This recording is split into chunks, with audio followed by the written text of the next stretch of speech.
Hey guys, welcome to the Bullish Impulse. Today's video is going to be a little bit different. We're going to be looking at the big picture charts for several different securities and different asset classes. If you do follow my channel, you are aware by now that I generally do updates on cryptocurrencies as well as certain equities. I've been doing some more experimental stuff with gasoline and the housing market based on Elliott Wave theory, and most of these assets actually correlate over the long term, be it an equities sector, energy, commodities, bonds, everything for the most part correlates. So we're going to look over how there's a lot of interesting confluences on my charts that could help us project a major top. Elliott Wave theory, of course, if you aren't familiar, is a bit esoteric. It's different from your traditional TA, your typical technical analysis, in that it sees all market movements being driven by something called sentiment. It's the underlying sentiment, which can also be seen as the collective consciousness, but it is the collective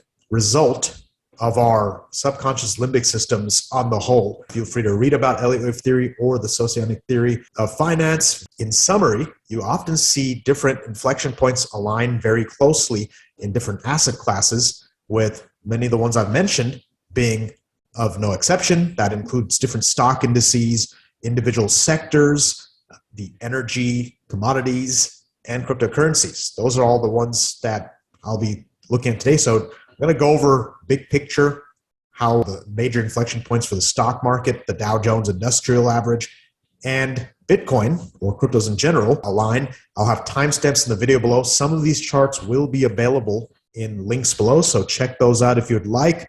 And please be aware that these are big picture long-term charts, so they don't get updated as frequently. However, if we do break major supports like we have over the past few months, it will alter our long-term timeline. Okay, so we are looking at the Dow Jones Industrial Average, and we're going to compare some of the inflection points within this index to those of Bitcoin, because those are the two biggest assets I think people that follow my channel are curious about.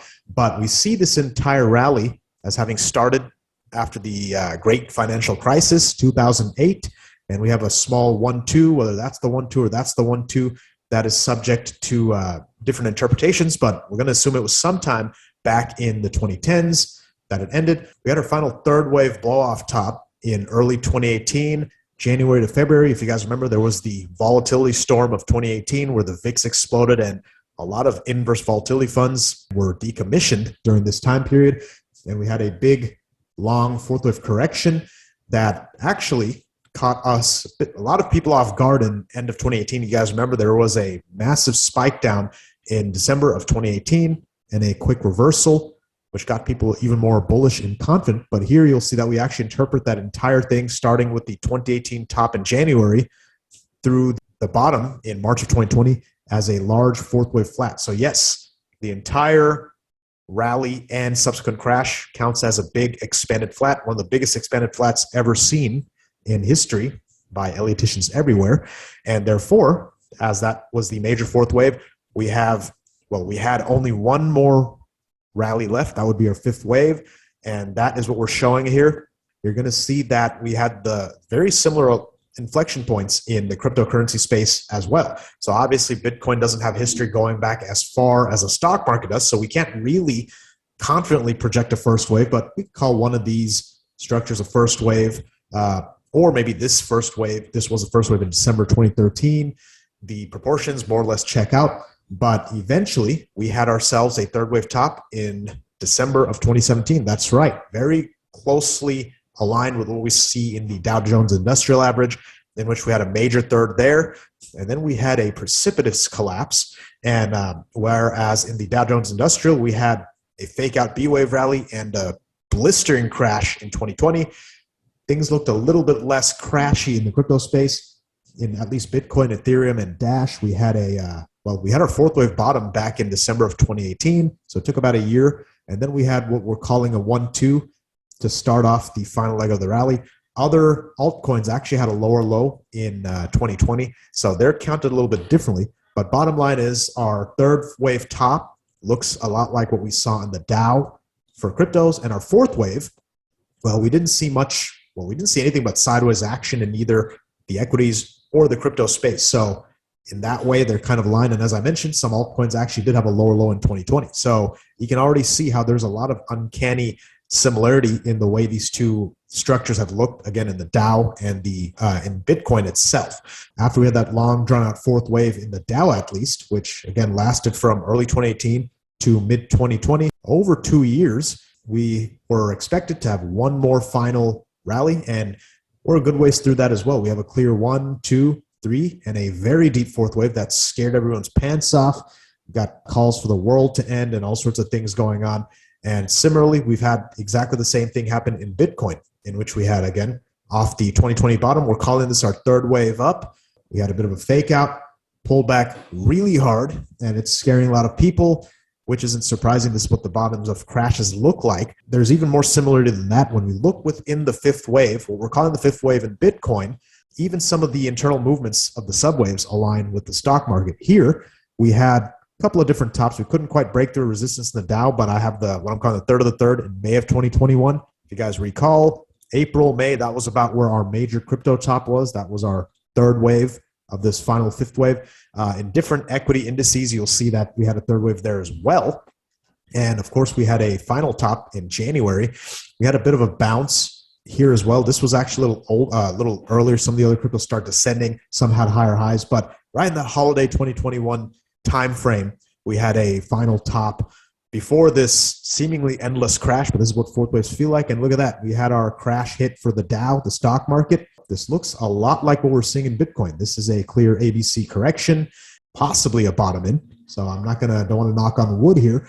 And if this is the case, that means we have one final rally to go. So in this case, it would be the fifth wave finale of possibly an ending diagonal in Bitcoin, whereas in the Dow, probably an impulsive fifth wave. I did say ending diagonal. Technically, this wouldn't fully count as an ending diagonal yet, but many crypto coins, it does look like this could be an ending diagonal because we've had overlap of the fourth wave with the original first wave here. The point being that we're seeing a lot of similar correlations between different asset classes. So now we're going to dig into specifically the equity indices. So of course, we've gone over the Dow, and we're not going to spend too much time looking at the internal wave structures, but we're counting this as a major third wave here, major fourth wave, very likely complete. Although I can't rule out a lower low. You never know until you've got some more confirmation.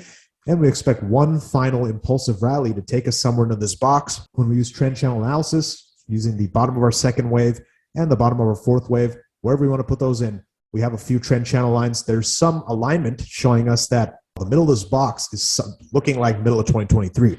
There's also another rule of thumb in which you take your start of your pattern, go to the third wave top, and then you build an extension off of the fourth wave bottom. And whatever this length of your third wave from 0 to 3 was, the 0.618 extension off the fourth wave bottom is often where your fifth wave targets time-wise. So that actually places us right in July of 2023. So that is the Dow. You're going to see similar confluence for that time period. So again, this was July, August 2023. I'm going to shift over to the NASDAQ, which also had similar confluences time-wise. So the structure is a bit different than the NASDAQ. These rallies have been absolutely mind-blowing. We're not going to dig into too much of that. The tech giants really push things up. And well, that's why sometimes these crashes are so painful. But when we use our little time rule of thumb, same thing here, in which you have your 0 to your third wave. So your first 3 waves topped here, that's this. And then your fourth wave bottomed about here. So when you put those together in place, I'm going to move this back a little bit. 0.61 extension falls in end of June of 2023. So there's some confluence there for the NASDAQ. Moving on to the Russell 2000. This is the small caps index, also frequently represented by IWM, the ETF.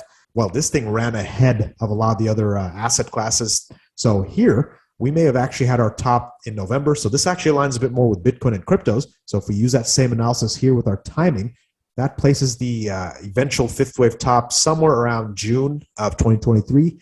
And when we use our trend channel analysis, again, not the most accurate thing, maybe early 2023, I would not rule out the small caps topping in advance of the Dow or the S&P 500 or the NASDAQ. So that's our equity indices. Now we're going to dig into some of the sectors, individual sectors. So I track some of these. I've done some videos on some of these. Actually, XLV, I've done videos before. Again, bottom of the second wave to the bottom of the fourth wave. We take that line and we translate it up through the third wave top. We're seeing somewhere in the middle of this box. This could be as early as spring of 2023, which is believable because this particular asset has seemingly run ahead. We seem to have had our third wave top probably maybe as early as August of 2021, possibly as late as December. This looks more like an ABC to me, so it would make more sense to me if this was the actual third wave top. Either way, it's collinear for this channel trend line. It doesn't really change anything. So March 2023, so as early as January 2023, as late as September 2023, shifting over to XLF. This is the finance sector ETF. Again, the spider ETF for XLF or for finance. This is your big banking companies like Citi and MasterCard, Discover, Bank of America, amongst other ones, JP Morgan. This has a much cleaner trend channel line set up here. And we got some Confluences overhead, possibly a top around the 48 mark. And you can see that there, this is looking at as late as December of 2023, but maybe as early as July of 2023. So it does project a little bit differently. Maybe we have it even earlier than that. We've seen extremely explosive movements. XLF does tend to run ahead. So hint, hint, when we see XLF topping, or at least approaching a top, that may be a harbinger of things to come in the near future. So that's definitely one I'll be keeping an eye on. Now, shifting over to a different sector altogether, I know XLE is technically an equity sector. We still count that as a part of energy. So this is actually based on oil. That's the underlying. And therefore, this equity sector will generally correlate with the underlying commodity, again, which is oil in this case, and to a lesser extent, natural gas, etc. Well, we have a very clear 1-2 structure. We've had a very robust rally, and this is definitely taking a breather right now. We've had a pretty painful drop in XLE. It's actually been more extreme than oil itself, but that's what happens with some of these ETFs. They often act as leverage versions of the underlying commodity. We have some robust targets for our eventual top. This thing could go as high as 142 just because of our fib extensions. We're seeing a lot of higher than standard extensions for XLE. So that is looking at June of 2023. So again, that same time frame, June of 2023 for XLE, which again is the SPDR, the Energy Sector Fund or ETF. While that represents oil and energy, similarly to this, I also have RBOB. So RBOB represents gasoline. And I did a video on this a week or two ago. Check that out if you're interested. But we have a couple of alternate patterns here in which we may be completing the third of the third or the actual bigger third. That's the green here. But at any rate, there is confluence in that same time region as early as maybe April of 2023 we have a top, but we could go as late as September or October of 2023. A lot of confluence there. This would be a major first wave top because I expect a couple decades of upside action for gasoline and energy. So those are your energy sector. The final sector would be Bitcoin, cryptos. And here we have some rough timing estimates. I use the same kind of trick with the extension, the time extension, taking our start back here in December of 2018. Actually, I'm going to do this while I'm on air right now. Here we go. So if we place that there, bottom of our fourth wave, place this thing at the top of the third wave, that is there. And then our bottom of the fourth wave presumably is now behind us. When we do that, we get our 0.618 extension in time. Again, not in price, in time. That puts us somewhere in summer of 2023. Actually, this is giving us as late as November of 2023. So that's a rough estimate. Wouldn't be surprised if we saw this thing run a little further ahead. Point being that Bitcoin is usually one of the early movers amongst cryptos. It generally gives us an earlier top, earlier bottom. When we shift over to some of the other altcoins, let's look at Ethereum real quick. When we use that same time extension trick and trend channel analysis, this blue dashed line is probably going to be our best indicator or our best estimate. As early as July of 2023, we could see a top, although this box goes all the way to the back, maybe fall of 2023. So there's confluence there between Ethereum and Bitcoin. I'd like to look at Litecoin next. We did an update on this very recently. I like this one because it has a very clean looking ending diagonal fifth wave structure. At least that's what it looks like so far. And ending diagonals often stick within a very defined channel trend line, as you see here. When we look here, we got a 1, 2, 3, 4. Fifth wave will often be collinear with our third wave at least, and oftentimes we'll throw over. And that is giving us a time projection of sometime between May of 2023, but as late as probably the fall. I'm actually going to zoom out here again, March 2024. So a little bit bigger probability cone here, but the way these diagonal blow-off tops work is that you often go parabolic at the very end of your fifth wave. Expect this to also have some confluence. Again, that summer-ish of 2023 is what we're looking at. And finally, the coin that I just did an update on, Stellar Lumens. This also has a very clear target potential using trend channel analysis on the bigger picture chart. If we put this through our top that we had, our A-wave top, there's a couple of confluences giving us an estimate of somewhere between January 2023 and October 2023. Not as robust as some of the other ones. We may have a bit more definition as we go, but gives you at least a rough estimate. We've looked at several different asset classes. We looked at several different stock equity indices. We've looked at different sectors, healthcare, finance, looked at energy, gasoline, and cryptos, several different coins, and they're all pointing to that middle of 2023 timeframe for a final top. So when you see that much confluence without really looking for it, you just happen to see it when you put the charts together, that's a warning sign right there. While there's a lot of panic right now that the market's crashing and we're doomed or whatever, I have a strong belief that we are going to have one more rally, and it's going to take until the middle of 2023 after we see that top. Things could get really ugly. I know a lot of my viewers who are subscribed, you guys hear me talking about the everything top. That's what that would be. If that is the everything top, if this entire thing from our bottom in Bitcoin specifically topped here, I don't even want to think about how low we could go. I have estimates of Bitcoin going down to 1674 to as low as 134, but there's no textbook standard rule for where a wave 2 can dip. As long as we stay above zero, that could still be a second wave. When I look at the Dow, I'm not going to put any specific numbers, but just realize that this whole thing, this whole cycle is based on our great financial crisis bottom in 2008.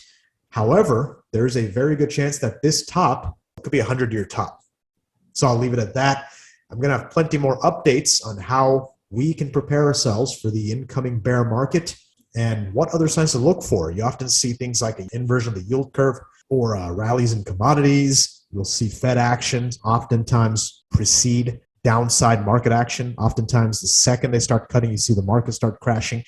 Lots of signs that we almost always see before a recession, or even the D word, that's right, depression maybe.